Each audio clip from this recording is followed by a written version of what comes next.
পড়াশোনায় ঠিকমতো না বসে তবে আপনি একদম সঠিক ভিডিওতে ক্লিক করেছেন। কারণ আজকের এই ভিডিওটিকে দেখার পর আপনার আর কখনোই পড়ায় মনোযোগ দিতে প্রবলেম হবে না এবং পড়াশোনার প্রতি আপনার আগ্রহ দিন দিন অটোমেটিক্যালি বাড়তে থাকবে। কারণ আজ এই ভিডিওটিতে আমি আপনাদের সাথে এমন 3টি ইফেক্টিভ স্টাডি টেকনিক শেয়ার করব যেগুলো প্রপারলি মেনটেন করলে আপনি শুধুমাত্র পড়াশোনাতেই না বরং যে কোনো কাজ 100% মনোযোগ সহকারে করতে পারবেন। তাই আজকের এই ভিডিওটিকে একটু স্কিপ না করে প্রথম থেকে একটানা শেষ পর্যন্ত দেখতে থাকুন। তো চলুন শুরু করা যাক।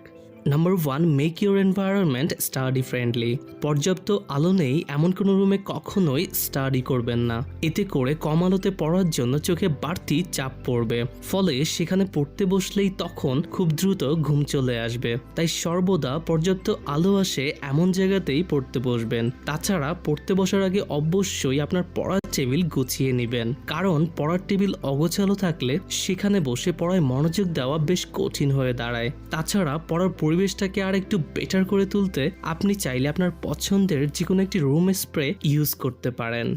কখনোই বিছানায় বসে স্টাডি করবেন না, কারণ বিছানায় বসে কিংবা শুয়ে কারো পক্ষেই কোনো প্রকার প্রোডাক্টিভ কাজ করা সম্ভব নয়।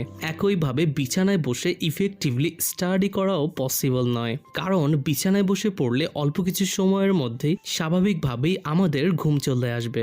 আর এটা ন্যাচারাল, কারণ এটা ঘুমানোর জায়গা, পড়ার জায়গা নয়। তাছাড়া সোফায় বসেও কখনোই পড়বেন না, এটিও সম্পূর্ণ মনোযোগ সহকারে স্টাডি করার জন্য উপযুক্ত জায়গা নয়। তাই সবসময় পড়ার টেবিলে বসেই পড়াশোনা করুন।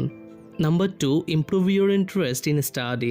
আপনি হয়তোবা লক্ষ্য করেছেন আমরা তখনই কোনো কাজ সম্পূর্ণ মনোযোগ সহকারে করতে পারি যখন আমাদের সেই কাজটি করার প্রতি ইন্টারেস্ট থাকে। যেমন ধরুন টিভি দেখা, মোবাইলে গেম খেলা, মুভি দেখা ইত্যাদি বিষয়গুলোতে আমাদের ইন্টারেস্ট থাকার কারণে এগুলো করার সময় আমরা কখনোই বোরিং ফিল করি না।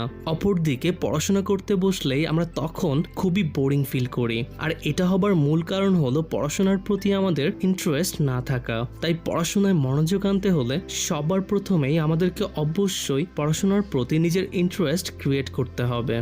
এখন আপনি নিশ্চয়ই ভাবছেন যে পড়াশোনার প্রতি আপনার ইন্টারেস্ট কিভাবে ক্রিয়েট করবেন। পড়াশোনার প্রতি আপনার আগ্রহ বৃদ্ধির জন্য আপনাকে অবশ্যই আপনার স্টাডি রিলেটেড একটা ফিউচার গোল সেট করতে হবে। তাই এখনই নিজেকে প্রশ্ন করুন যে আপনি পড়াশোনা করে ভবিষ্যতে ঠিক কি হতে চান। আজ থেকে 10 বছর পর আপনি নিজেকে ঠিক কোন জায়গায় এবং কোন পজিশনে দেখতে চান। এই প্রশ্নগুলোর উত্তর জানার মাধ্যমে দেখবেন আপনার মধ্যে তখন অটোমেটিক্যালি পড়াশোনার প্রতি আগ্রহ বৃদ্ধি পেতে থাকবে। Number 3, stay away from all distraction. বর্তমান সময়ে আমাদের সঠিকভাবে পড়াশোনায় মনোযোগ দিতে না পারার জন্য যেটি সবচেয়ে বেশি দায়ী তা হলো আমাদের আশেপাশে ছড়িয়ে থাকা বিভিন্ন প্রকার ডিস্ট্রাকশন, যেমন mobile phone, TV, social media, games ইত্যাদি। আর এগুলোর মধ্যে সবচেয়ে ছোট হলেও সবচেয়ে বেশি পাওয়ারফুল ডিস্ট্রাকশন হলো আমাদের হাতে থাকা এই ছোট্ট মোবাইল ফোন। প্রতিদিন এই মোবাইলের পেছনে আমরা যে নিজের অজান্তেই আমাদের কতটা মূল্যবান সময়কে নষ্ট করছি তা হয়তো আমরা নিজেরাও জানি না। তাই যদি আপনি পড়াশোনায় মন বসাতে চান তবে আপনাকে অবশ্যই আপনার লাইফ থেকে এই সকল প্রকার ডিস্ট্রাকশনকে যে করেই হোক না কেন দূর করতে হবে।